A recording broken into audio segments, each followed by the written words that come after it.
এটা ছিল হচ্ছে টমেটোর মাচা। এই যে দেখুন কত টমেটো, পাকা পাকা টমেটো, কাঁচা পাকা টমেটো, ছোট ছোট গোলাকার হয়ে হয়ে ঝরে পড়ছে। এখন আর টমেটোর কদর নেই, এই ছোটোগুলো ধীরে ধীরে ঝরেই যাচ্ছে। তার পাশে দেখুন এই মাচাতেও লাগানো হয়েছে হচ্ছে লাউ গাছ।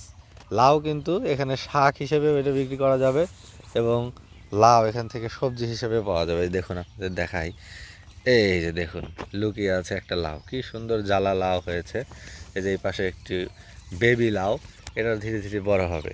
এবং লাউয়ের যে শাক, এই শাকও কিন্তু অনেক সুস্বাদু খাবার, এবং এটাও বিক্রি করা হয়। তো বোথ অ্যাসপেক্টে এটা সার্ভ করবে, শাক হিসাবে বিক্রি করা যাবে এখান থেকে, আবার এখানে লাউ সবজি হিসেবে বিক্রি করা যাবে। তো টমেটোর সময় যেহেতু শেষ হচ্ছে, এই জন্য সাথে সাথেই পাশেই লাগানো হয়েছিল নিচে, যেন টমেটোটা উঠে যায় এবং জমিটা যেন ফাঁকা না যায়। এই জন্য কিন্তু এই লাউ গাছটা লাগানো হয়েছে, এবং বেশ ভালোভাবেই এখন বড় হয়েছে।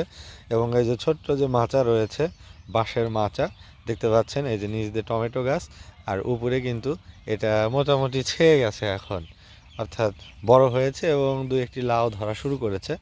আরও ধরবে, টমেটোটা একদম শেষ হয়ে যাবে এবং লাউ গাছ আরও বেশি প্রাধান্য বিস্তার করবে, আরও বেশি ছড়িয়ে যাবে।